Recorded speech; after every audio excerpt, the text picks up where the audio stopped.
Lakshmi, yoga master trainer, international medalist in yoga. ఇప్పుడు Guinness world రికార్డ్ని సాధించడం జరిగింది. నేను వెంకటగిరి అనే ఒక చిన్న గ్రామంలో పుట్టాను. చాలా పేద కుటుంబం నుంచి వచ్చాను. అందరూ అనుకుంటారు మనకు ఫైనాన్షియల్ బ్యాక్గ్రౌండ్ లేకపోతే మనం ఏం సాధించలేము అని. అలా ఏం కాదండి. నాకు పుట్టినప్పటి నుంచి అడుగడుగున తల్లిదండ్రుల సహాయంతో పాటుగా స్కూల్ లెవెల్లో మాస్టర్ గారు రమేష్ గారు హెల్ప్ చేశారు. తర్వాత కాలేజ్ లెవెల్లో హెల్ప్ చేసిన వాళ్ళు ఉన్నారు. అలా అడుగడుగున మనల్ని సమాజం పోషిస్తూ వచ్చింది. అదే కాన్సెప్ట్తో నేను కూడా ఏమైనా సాధించాలి, ఏమైనా సమాజానికి ఉపయోగపడాలి అని చెప్పి ఆ భావంతోనే ముందుకు వెళ్ళాను. చాలా రోజులు స్ట్రగుల్ అయిన తర్వాత నాకు యోగా ఫీల్డ్ చాలా బాగుంటుంది అని చెప్పి వివేకానంద కేంద్ర కన్యాకుమారి రాక్ మెమోరియల్ సంబంధించిన హైదరాబాద్ కేంద్రంలో నవీన్ గారు అని నాకు సపోర్ట్ చేస్తే, మా గురుగారు మొదటి మెట్టు ఎక్కించిన గురుగారు సపోర్ట్ చేస్తే, యోగా ఫీల్డ్లోకి వస్తే నువ్వు బాగుండడంతో పాటు నువ్వు చాలా మందిని బాగుపరచగలుగుతావు అని చెప్పి స్ట్రెస్లో ఉన్న జాబ్లో నుంచి నన్ను యోగా ఫీల్డ్లోకి తీసుకురావడం జరిగింది.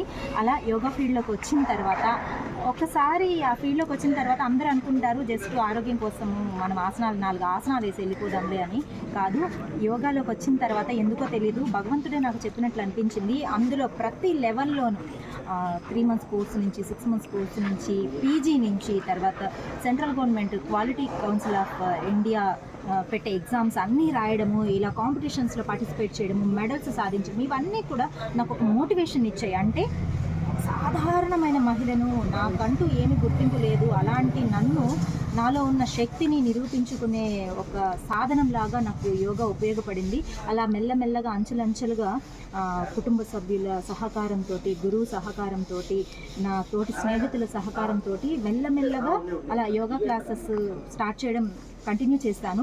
కరోనాలో నాకు అసలు చాలామంది హెల్త్ ప్రాబ్లమ్స్ తోటి ఇబ్బంది పడడం చాలా చాలా బాధ అనిపించేది. అప్పుడు నా వంతు సహాయం ఏమైనా చేయగలుగుతానా అని చెప్పి యోగాలో ఎప్పుడూ కూడా న్యూ మెథడ్స్ వెతకడం స్టార్ట్ చేసుకున్నాను. నాకంటూ నేను కొత్త క్రియేషన్స్ వెతుక్కునేదాన్ని. నా దగ్గర ఎవరైనా ఒక క్లాస్కి వచ్చారు అంటే ఆ మెథడ్స్ చూసి వాళ్ళు యోగా ఇంకా బాగా నేర్చుకోవాలని ఇంట్రెస్ట్ చూపించేవాళ్ళు. ఈ మెథడ్స్ తోటి చాలా అనారోగ్య సమస్యలు తగ్గాయి. అంటే కంప్లీట్గా డయాబెటిక్ తగ్గిపోయి డాక్టర్ ట్యాబ్లెట్స్ ఇంకా నువ్వు డస్ట్బిన్లో పడేయమ్మా అన్న స్టూడెంట్స్ ఉన్నారు.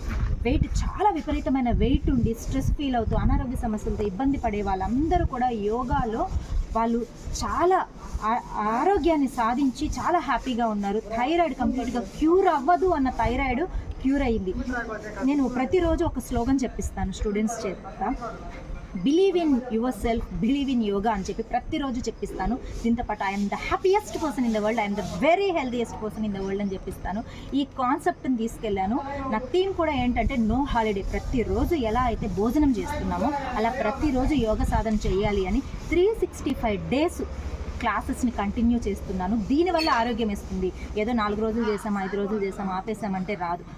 ఇవన్నీ చేయాలి అంటే నాతో పాటు నా స్టూడెంట్స్కి కూడా, అంటే యోగా చేసే సాధకులందరికీ కూడా ఒక మోటివేషన్ ఉండాలి అని చెప్పి లాస్ట్ ఇయర్ 2024 నవంబర్లో India book of record, Nobel world record, Telangana book of record 108 Surya నమస్కారాస్ within 28 minutesలో 16 years నుంచి అప్ టు 56 years వరకు, అందులో హై ప్రొఫెషనల్ పీపుల్ ఉన్నారు.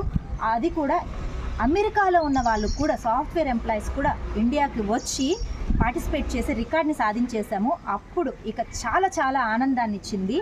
ఈ మోటివేషన్ తోటి మనము చాలామందిని యోగా చేసే రకంగా మనం వాళ్ళని ప్రోత్సహించవచ్చు అని కాన్సెప్ట్ తోటి చాలా ముందుకెళ్ళాను. తర్వాత చాలామందికి అనారోగ్య సమస్యల నుంచి బయటపడడానికి యోగాలో నాకు తెలిసిన అనేక రకాలైన కాన్సెప్ట్ని నేర్పించడం జరిగింది. నాకంటూ ఒక స్పెషల్ ఐడెంటిటీ కావాలి, నేను ఇక్కడి వరకే పరిమితం అయిపోయినాను, యూట్యూబ్ వరకే పరిమితం అయిపోయినాను, లేదు ఒక స్పెషల్ ఐడెంటిటీ ఉంటే బాగుంటుంది. నా పుట్టిన ఊరికి, నా రాష్ట్రానికి, నా తల్లిదండ్రులకి, నా దేశానికి నా వల్ల గుర్తింపు వచ్చేలాగా ఉంటే బాగుంటుంది అని నేను గిన్నీస్ వరల్డ్ రికార్డు సాధించాలి అని చెప్పి దాదాపు నాకు తెలిసిన కాన్సెప్ట్స్ అన్నిటినీ కలుపుకొని 6 months పర్సనల్ నేనే సెల్ఫ్ ట్రైన్ అయ్యి గిన్నీస్ వరల్డ్ రికార్డు సమాకోన ఆసనంలో 180 degreesలో కూర్చొని 3 hours 42 minutes, ఏదైనా మనం కంటిన్యూస్గా సుఖాసనంలో 1 గంట కూర్చోండి అంటేనే 10 సార్లు కదులుతాం కదా, అలాంటిది 3 hours 42 minutes కూర్చోవడం జరిగింది. ఈ రికార్డ్ని సాధించాను. ఈ రికార్డు వచ్చిన తర్వాత నేను చంద్రబాబు నాయుడు గారిని కలవాలి, వారి చేతుల మీదుగా అవార్డుని అందుకోవాలి అని చెప్పి ఒక ట్వీట్ పెట్టంగానే బాబు గారు అమ్మ ఆంధ్ర బిడ్డ చాలా సంతోషంగా ఉంది అని అమ్మ అని వర్డ్తో సంబోధించి నాకు రిప్లై ఇవ్వడం చాలా చాలా సంతోషంగా ఉంది. నేను మా గురువు గారితో కలిపి కుటుంబ సభ్యులతో కలిపి నేను బాబు గారిని కలుసుకొని నా దగ్గర ఉన్న యోగా కాన్సెప్ట్లు అన్నీ చెప్పి సమాజానికి ఎంత సేవ చేయగలుగుతానో వారి సహకారాలతో సహాయంతో నేను ముందుకు వెళ్ళాలని కోరుకుంటున్నాను.